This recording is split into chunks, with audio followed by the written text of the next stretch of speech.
नमस्कार दोस्तों, मैं हूं सतवंत कुमार और आज मैं आपको दिखाऊंगा एक डिप्लॉयमेंट स्टेल्थ एंटीना की, जिसको हम यूज़ करेंगे दूर दराज के इलाकों से कांटेक्ट करने के लिए। तो चलिए शुरू करते हैं। तो दोस्तों, हमारे घर में हमारी लोकेशन जो घर की है टेक्सास में, ये HOA के अंडर आता है और HOA हमें अलाउ नहीं करती कि बड़े मास्ट एंटीनाज लगा सकें या ऐसे एंटीनाज जो नेबर्स के घर से विजिबल हों।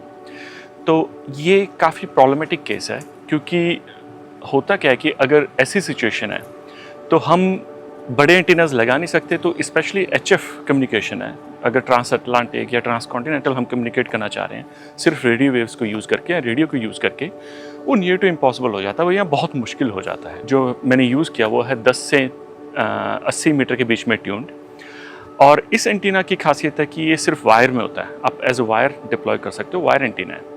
पर प्रॉब्लम आती है कि वायर एंटीना को फिर से अलग डिप्लॉय करें वर्टिकल या हॉरिजॉन्टल पोजीशन में, तो ये बहुत ही मुश्किल है डिप्लॉय करना। और इसको स्टेल्थ वे में ऐसे डिप्लॉय करें कि बिना आंखों में चुभे बिना, तो बहुत ही मुश्किल हो जाता है। तो मैं दिखाऊंगा कि मैंने कैसे इसको डिप्लॉय किया अपने घर के यार्ड में और बिना HOA की किसी परेशानी के। तो सबसे पहले मैं आपको अपना यार्ड दिखाता हूँ। हमारे यहाँ पे 4 दीवारी है। आप देखेंगे कि ये 4 दीवारी काफ़ी पीछे तक एक्सटेंड हो रही है, और ये सबसे पहले 4 दीवारी जो फेंस है यार्ड की, और ये काफ़ी बड़ी है, दूर तक जा रही है। अब दूसरा इशू है कि हमारे यार्ड में स्लांट है, क्योंकि पीछे एक क्रीक है।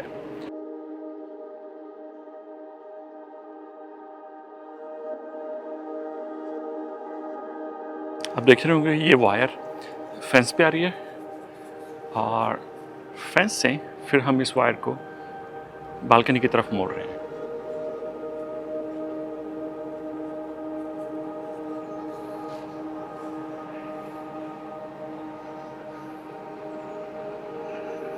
और ये बालकनी में जाके एंड हो रही। अब देख रहे होंगे अब वायर को यहाँ से आके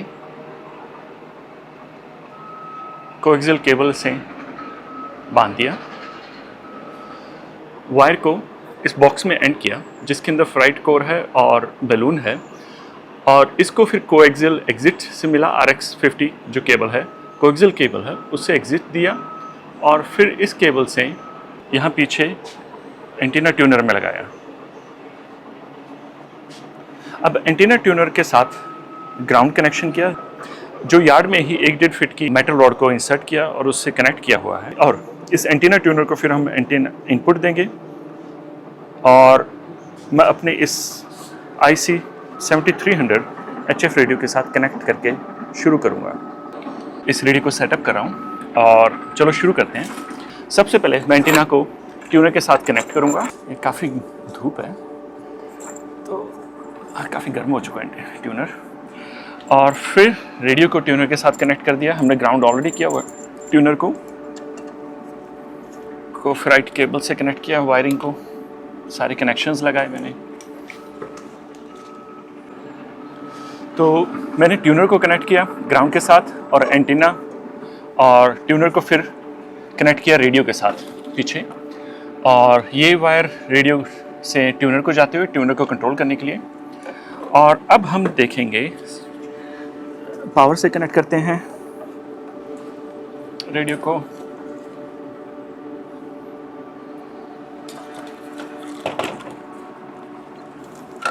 नीचे स्टैंड खोलते हैं ताकि ऑपरेशंस इजी हो जाएं। हम चेक किया पावर सप्लाई सही आ रही है, यस। ऑन ऑफ किया, रिक्वायर्ड 13.8 वोल्ट आउटपुट, और ऑन किया,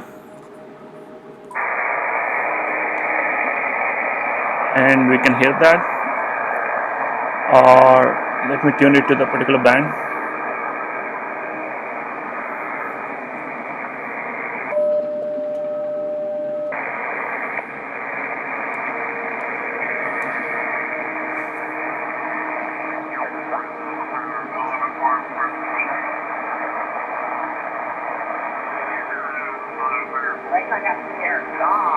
Yes.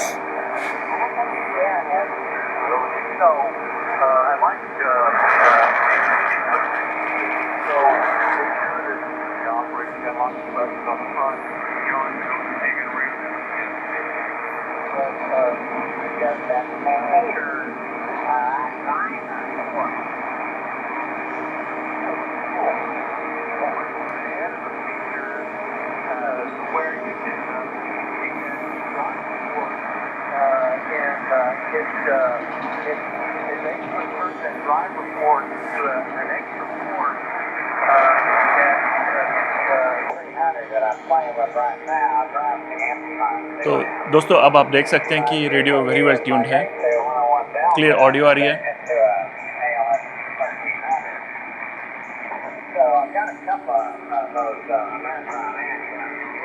तो दोस्तों अब हम इस रेडियो को एक कंप्यूटर के साथ कनेक्ट करेंगे और डिजिटल मोड्स जैसे कि FT8 या FT4 जैसे डिजिटल मोड्स हैं उनके थ्रू कम्युनिकेट करेंगे यूजिंग रेडियो वेव्स। तो चलिए शुरू करते हैं। तो अब हम अपने लैपटॉप पे कनेक्ट हो गए और सबसे पहले हम जो ओपन सोर्स सॉफ्टवेयर है WSJTX वो यूज़ करेंगे रेडियो और कंप्यूटर के बीच में कनेक्शन इस्टेब्लिश करने के लिए और डिजिटल मोड से कम्युनिकेट करने के लिए।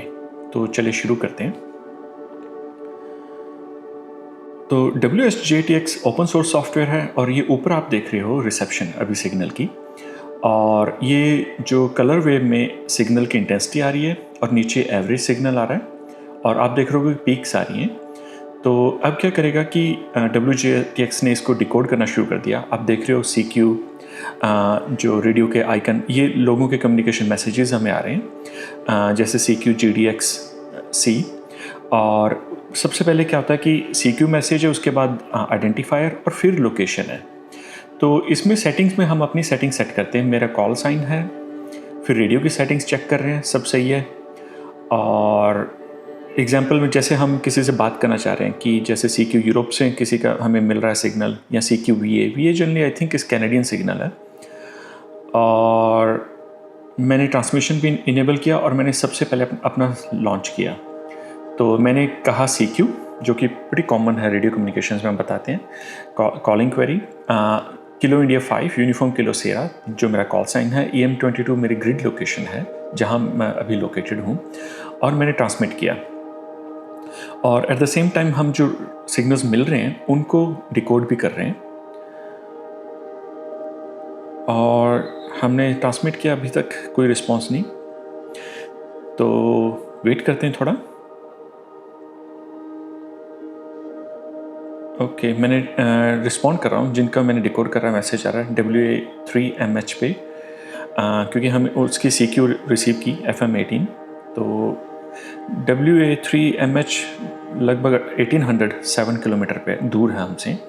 ओके, हमें रिस्पॉन्स मिला है KF8 CMQ का, तो अब हम उसको रिस्पॉन्ड करेंगे। तो उसने मेरे कॉल साइन, अपना कॉल साइन और अपनी लोकेशन के साथ मैसेज किया। तो मैं उसको रिस्पॉन्ड कर रहा हूँ कि उसके सिग्नल की स्ट्रेंथ बताकर कि KF8 CMQ जो मेरा अब साइन है KI5 UKS +15, उसका जो सिग्नल का रिसीव हुआ वो बताया उसको कंफर्मेशन के लिए, और ट्रांसमिट कर रहे हैं। अब उसकी वेट करेंगे। ये लगभग 1439 किलोमीटर दूर है, तो काफ़ी मोर देन 1000 किलोमीटर दूर है कनेक्शन, जैसे कि हम अभी कम्युनिकेट कर रहे हैं।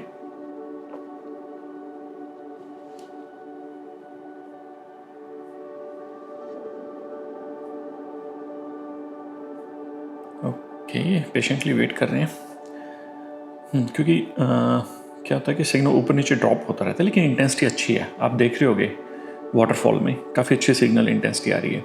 ओके, तो उसने अपना कंफर्म कर दिया रिटर्न में। Kilo India 5 uniform kilo 7 KF8 CMQ ने कंफर्म किया है, R+18 का सिग्नल बताया हमारी स्ट्रेंथ की, सिग्नल स्ट्रेंथ। तो अब हम उसको फिर से कंफर्मेटर RRR जो कि कॉमन वे है बताने का कि ओके मैसेज रिसीव कंफर्मिंग, वो भेज रहे हैं। और जब भी रिसीव हो जाएगा तो हमें दूसरी तरफ से 73 आता है जो कि गुड बाय होता है, स्लैंग यूज़ करते हैं। Okay, confirmed 73 from his side. और अब हम इसको लॉक करेंगे। हमने 20 मीटर बैंड पे कम्युनिकेशन इस्टेब्लिश किया है, सेंट हमने +15 किया, रिसीव +18 किया, लोकेशन उसकी EN18 है, मोड हमने यूज़ किया FT8 स्टार्ट और एंड।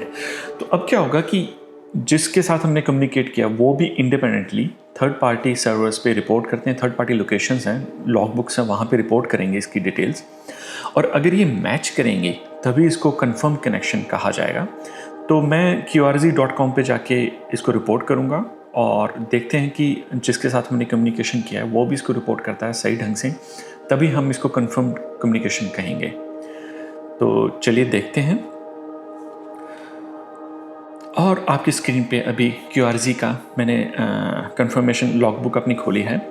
तो रोनाल्ड सी हार्पर जो कि KF8 CMQ है, उसने वेस्ट सैलेम जो कि ओहायो में है, काफ़ी दूर है हमारे यहाँ से, टेक्सास से, वहाँ से उसने अपनी रिपोर्ट किया है और उसने टाइम और डेट सब मैच किया और ये कंफर्म हो गया। अभी तक कंफर्म